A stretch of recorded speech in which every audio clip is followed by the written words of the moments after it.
Hello. My name is Yao. I was born in Congo. When I was 4 years old, my mother sold me to a cobalt and copper mine so I could win money for her. I woke up at dawn with the master shouting at a little boy. The boy was crying because the master was hitting him with the beater, a wooden structure with metal nails poking out of it. When he left, I remember running to the boy, making sure he was fine. "What did you do?" I asked him, while I cleaned his wounds. The boy wailed, tears falling from his eyes. He had forgotten the copper in the cave. I soothed him, anger making my heart pound. Why was the master like this? I was one of the oldest kids, so I took care of everyone. Their parents were no better. Some of them didn't even name their children. They were all cowards. A firm voice woke me up from my thoughts. Ikonai Hassan called us, his voice filling our dark, cold room.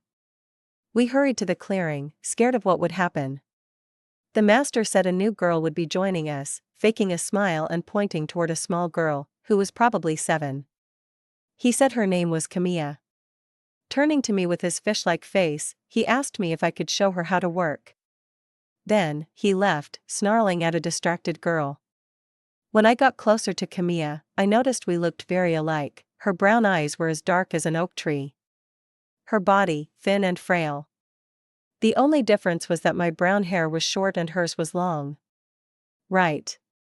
First, you need to get a pickaxe and head to the cave, I said, nodding to the counter where dozens of rusty pickaxes lay.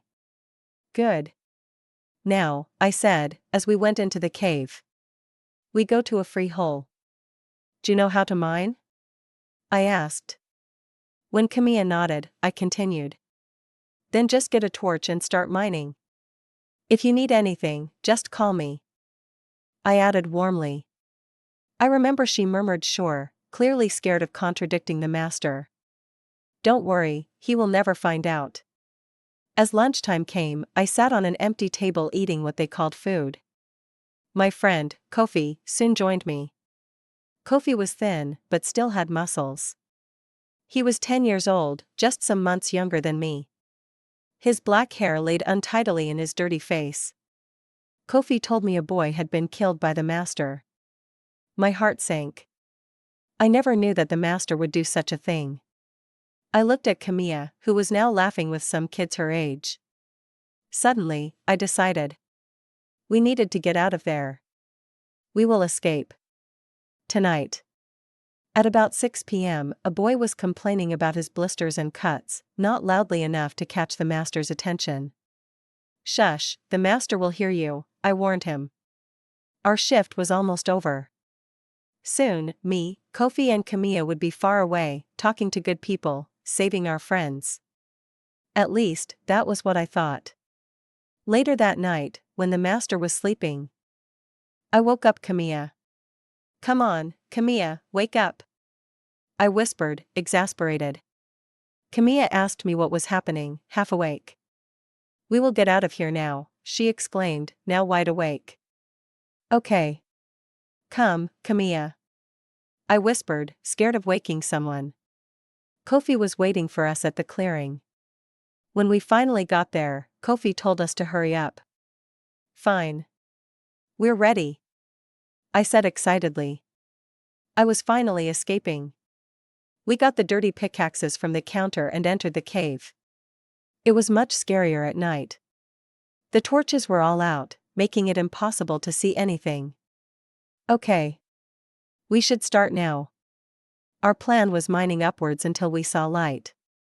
We were jumpy, so every noise, often made by bats or other small creatures, was very frightening. After what seemed like hours, we found light. Kofi was cheering. Camilla was frightened, asking us what would happen if the master caught us. I was thinking about the same thing, yet, before I could respond, Kofi shook his head. He thought this was impossible, but still said, we should leave. So, we made a line. In the front was Camilla, then came Kofi, and in the back, me.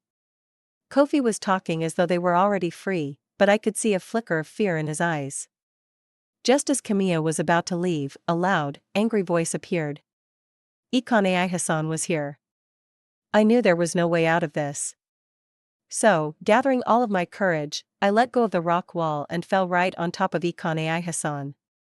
Go! I screamed as Kofi hesitated. The master was hitting me with the beater. Run! Make this count! I screamed yet again, as Kamiya sobbed. They left. The master let out a scream of fury, but it didn't matter. They escaped. I knew I was dying, I lost too much blood. But they escaped. Good men would come and save the others.